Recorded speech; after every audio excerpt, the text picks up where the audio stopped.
Hello everyone, આજે હું તમારી સાથે શેર કરીશ ક્વિક, ઇઝી અને હેલ્ધી રેસીપી. આપણે બનાવશું super crispy tasty gluten free બાજરીના ઢોસા, જેને બનાવવું બહુ જ આસાન છે. મલ્ટીવાઇટામિન અને મિનરલ્સથી લોડેડ છે. ઇન્સ્ટન્ટ રેસીપી છે. બસ પાણીમાં ઘોળો અને બનાવી લો. એની સાથે આપણે બનાવશું એક મજેદાર, ચટપટું, હેલ્ધી સ્ટફિંગ. રેસીપી સારી લાગે તો પ્લીઝ વિડીયોને લાઇક કરો, શેર કરો અને સબસ્ક્રાઈબ કરી નાની કોમેન્ટ જરૂરથી લખો. તો આવો રેસીપીને શરૂ કરીએ. સૌથી પહેલાં બેટર બનાવશું. એક મિક્સિંગ જારમાં અડધો કપ બાજરીનો લોટ એડ કરી રહી છું. સાથે 1/4 કપ બેસન એડ કરીશ. હવે અડધો કપ પાણી નાખીને એને સારી રીતે બ્લેન્ડ કરી લેશું. હું એને મિક્સીમાં બનાવી રહી છું. તમે ચાહો તો હાથેથી મિક્સ કરીને પણ બેટરને બનાવી શકો છો. હવે આમાં અડધો કપ પાણી બીજું એડ કરીને એને ફરીથી બ્લેન્ડ કરી લેશું. મિક્સીમાં બેટર બનાવવાથી બહુ જલ્દીથી બની જશે, સાથે જ એકદમ સ્મૂથ બનશે. એને આપણે ફેંટવાની બિલકુલ પણ જરૂર નહીં પડે. બેટરની કન્સિસ્ટન્સી કંઈક આ ટાઈપની હોવી જોઈએ. હવે એને કવર કરી અને 10 મિનિટ માટે રેસ્ટ પર રાખી દઈશું. ત્યાં સુધી આપણે સ્ટફિંગ રેડી કરી લઈએ. એના માટે એક પેનમાં થોડું બટર એડ કરશું. તમે ચાહો તો તેલ અથવા ઘી પણ લઈ શકો છો. બટર મેલ્ટ થઈ જાય, હું એમાં તીખી મરચી એડ કરી રહી છું. તમે તમારી ચોઈસના હિસાબે એડ કરી લો. 1/4 કપ લીલી ડુંગળી એડ કરીશ. એનાથી સ્ટફિંગનો જે ટેસ્ટ છે એ એન્હાન્સ થઈ જશે. 1/4 કપ એમાં લાંબી કાપેલી કોબીજ એડ કરશું. 1/4 કપ મોટી સાઇઝમાં ગ્રેટ કરેલું ગાજર નાખશું અને 1/4 કપ ઝીણું સમારેલું કેપ્સિકમ એડ કરશું. તમને જે પણ વેજીટેબલ્સ પસંદ હોય એ એમાં તમે એડ કરી શકો છો. મિક્સ કરી લેશું સરસ રીતે. 2 મિનિટ પછી એમાં 2 ચમચી ચીલી સોસ એડ કરી રહી છું. તમે ચાહો તો શેઝવાન સોસ પણ લઈ શકો છો.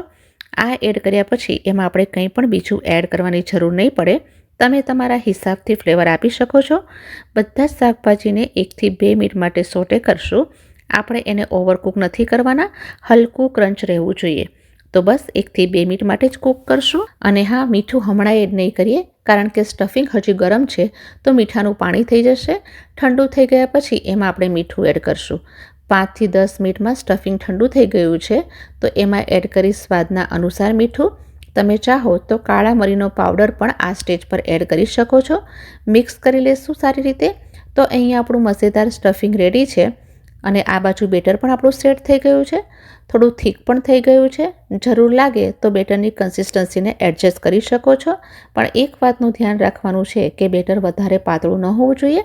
હવે સ્વાદના અનુસાર મીઠું એડ કરશું અને 1 પિંચ બેકિંગ સોડા એડ કરશું. સોડા એડ કરવાથી બેટર થોડું એરી અને લાઇટ થઈ જશે. બેટર બનાવતી વખતે તમે એમાં થોડું દહીં નાખી શકો છો, પણ દહીં નાખવાથી ઢોસા એટલા ક્રિસ્પી નહીં બને અને લાંબા ટાઈમ સુધી પણ ક્રિસ્પી નહીં રહે. એટલા માટે હું દહીં એડ નથી કરી રહી. ઢોસા બનાવવા માટે તવાને આપણે એકદમ ગરમ કરવાનો છે. થોડુંક તેલ લગાડી એને ગ્રીસ કરી લેશું અને થોડું ટેમ્પરેચર લો કરવું જરૂરી છે, જેથી બેટર આપણું સારી રીતે ચોંટી જાય. થોડું પાણી સ્પ્રિંકલ કરી રહી છું.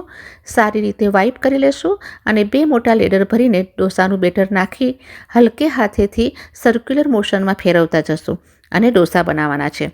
એને મીડિયમ ફ્લેમ પર જ શેકવાના છે અને થોડું ઘી કે તેલ લગાડવું જરૂરી છે, કારણ કે બાજરો એક મિલેટ છે તો એમાં ફેટ ક્રિએટ કરવા માટે થોડું તેલ કે ઘી જરૂરી હોય છે. અને હવે એને ગોલ્ડન કલર આવી જાય ત્યાં સુધી શેકી લેશું. તો તમે જોઈ શકો છો કે કેટલો ક્રિસ્પી બન્યો છે. કલર પણ બહુ સરસ આવી ગયો છે. એવી જ રીતે આપણે બીજો ઢોસો પણ બનાવશું. એમાં હું ભરપૂર માત્રામાં સ્ટફિંગ એડ કરીશ. બાજરાના ફાયદા તો તમે જાણો જ છો. બાળકો જે છે એ બાજરીની રોટલી ખાવાનું પસંદ નથી કરતા, પણ આ રીતે જો ઢોસાના ફોર્મમાં આપશો તો એ પણ મજાથી એન્જોય કરશે. તો તમે આ રેસીપીને જરૂરથી ટ્રાય કરશો. બધાને બહુ જ પસંદ આવશે. તો આ વેજીવાળા ઢોસાને પણ ચેક કરી લઈએ. બેક સાઈડથી એકદમ ક્રિસ્પી થઈ ગયો છે તો એને પણ ફોલ્ડ કરી લેશું. તો આ જુઓ, આપણો ભરપૂર માત્રામાં વેજીટેબલવાળો ઢોસો બનીને રેડી થઈ ગયો છે. હું એને નાળિયેરની ચટણી સાથે સર્વ કરું છું. તો હું આશા રાખું છું કે આજની આ રેસીપી તમને પસંદ આવી હશે. જો પસંદ આવી હોય તો like, share and subscribe to my channel. જલ્દી ફરી મળીશ નવા વિડીયો સાથે. Till then take care and stay happy.